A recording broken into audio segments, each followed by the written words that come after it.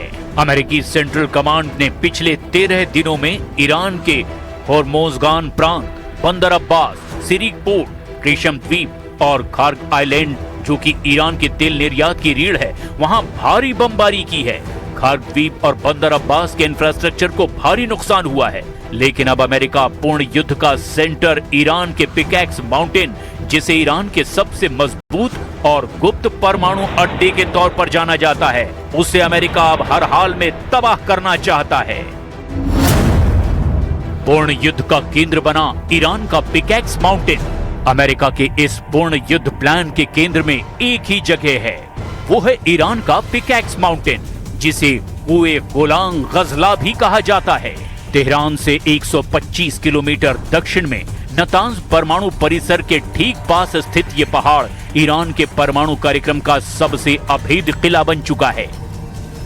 साल 2025 में हुए पिछले हवाई हमलों के बाद ईरान ने इस पहाड़ की ठोस ग्रेनाइट चट्टानों को काटकर 80 से 100 मीटर यानी 300 फीट से भी ज्यादा गहराई में एक विशाल टनल नेटवर्क तैयार किया है। हाई क्वालिटी सेंट्रीफ्यूज का ठिकाना ये बन चुका है पिकैक्स पहाड़। इजरायली खुफिया एजेंसी मोसाद और अमेरिकी रिपोर्ट्स का दावा है कि ईरान ने अपने सबसे आधुनिक IR-2M, IR-4 और IR-6 सेंट्रीफ्यूज और 60% एनरिच्ड यूरेनियम के स्टॉक को इसी पहाड़ की गहराई में सुरक्षित रख दिया है।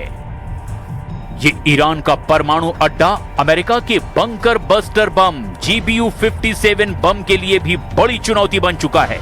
अमेरिका का सबसे शक्तिशाली bunker buster bomb GBU-57 MOP केवल 60 मीटर तक ही कंक्रीट और चट्टानों को भेज सकता है।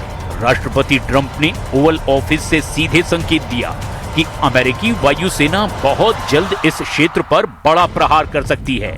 हालांकि रणनीतिकारों का मानना है कि इतने गहरे ठिकाने को नष्ट करने के लिए अमेरिका को लगातार एक ही जगह पर कई बंकर बस्टर प्रहार करने होंगे या सुरंगों के प्रवेश द्वारों या वेंटिलेशन शाफ्टों को निशाना बनाकर इसके संचालन को ठप करना होगा। अरब पर ईरानी हमले, आंख के बदले आंख। डोनाल्ड ट्रंप की धमकियों और पिकैक्स माउंटेन पर हमले के खतरे के बीच 24 जुलाई की सुबह ईरान की तरफ से भी एक विध्वंसक पलटवार देखने को मिला। ईरानी सेना और रिवोल्यूशनरी गार्ड्स यानी कि IRGC ने ऐलान किया कि वो अमेरिकी हमलों के सामने चुप नहीं बैठेंगे। ईरान ने अपनी आंख के बदले आंख वाली नीति के तहत मध्य पूर्व में अमेरिकी बेस पर चौतरफा ड्रोन हमले शुरू कर दिए हैं। 24 जुलाई तड़के ईरान ने आराश कामिकाजे ड्रोनों से बहरीन स्थित अमेरिकी वायुसेना के ईसा एयर बेस पर जबरदस्त हमला किया। हमले में बेस के फ्यूल टैंक, गोला बारूद के डिपो और बैरकों को निशाना बनाया गया।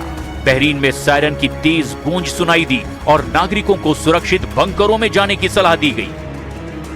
जॉर्डन में मौजूद अमेरिकी बेस पर भी ईरानी ड्रोनों ने जबरदस्त हमला करके एयरक्राफ्ट, हैंगर्स और रखरखाव परिसरों को निशाना बनाने का दावा किया। ईरान की सेना ने कुवैत के कैंप उदायरी, कैंप दोहा और अली अल सालेम एयर बेस पर भी जबरदस्त ड्रोन हमले किए। ईरानी रक्षा कमान खातम अल अंबिया ने दो टूक शब्दों में कहा कि मध्य पूर्व में मौजूद हर वो अमेरिकी सैन्य ठिकाना जिसका इस्तेमाल ईरान पर हमलों के लिए किया गया, वो तेहरान के लिए एक वैध सैन्य लक्ष्य बन चुका है।